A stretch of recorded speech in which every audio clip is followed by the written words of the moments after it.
Hello, what's up everyone? Welcome back to my channel. So ngayon guys ay meron pa akong isi-share sa inyo. Yan.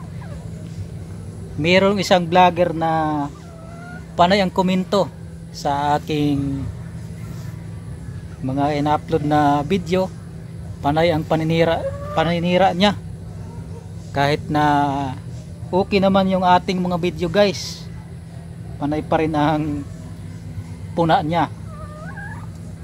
So hindi ko na i-mention sa inyo kung sino ang vlogger na ito. So maker din siya ng mga ganitong laruan. So hindi ko lang alam kung naiinggit ito o basta. So isang bisis ko lang naman tong maker na to o vlogger na to binuljak sa isa kong YouTube channel. So hanggang ngayon hindi pa rin nawawala yung kanyang pag-iyak. Hindi iyak pa rin siya guys. At hindi ko alam na iyakin pala ito. Panay pa rin ang ano niya hanggang ngayon, hindi pa rin nawawala yung kanyang iyak. So ayaw ko lang patulan kasi baka mamaya atakihin kasi pag pinatulan natin guys, lalo na pag matanda na kasi hindi na natin pwedeng patulan yan pag matanda na. So pabayaan na lang natin guys. So pagpatuloy na lang natin kung anong mga nasimulan natin at kung anong mga ginagawa natin. So hindi natin alam, hindi na natin pwedeng pansinin yung mga ganyan. So kasama kasi yan sa pagbablog yung mga ganyan na mga baser na nagko-comment kahit na yung ginagawa mo tama naman. Hindi natin alam kung ano ba yung ano nila, kung ano bang naisip parating lang yan, kung naiinggit ba yan sila o basta ipagpatuloy na lang natin guys kung anong mga nasimulan natin kaysa sa pansinin natin yung mga ganyan na tao.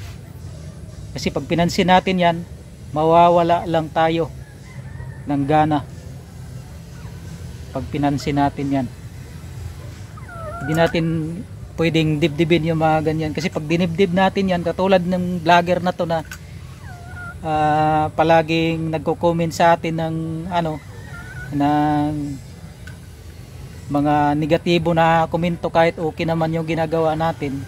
So kasi siya kasing nanguna na nagko-comment sa atin ng nagmi-mention ng mga pangit na mention dun sa kanyang mga video.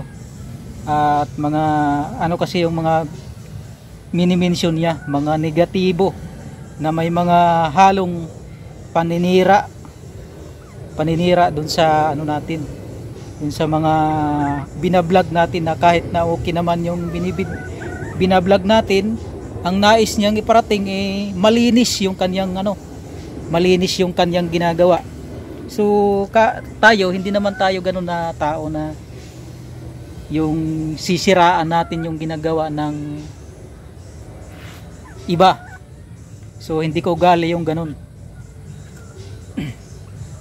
Ayaw ko lang kasi na uunahan ako, kasi pag inunahan ako, yun, baka hindi mo magustuhan.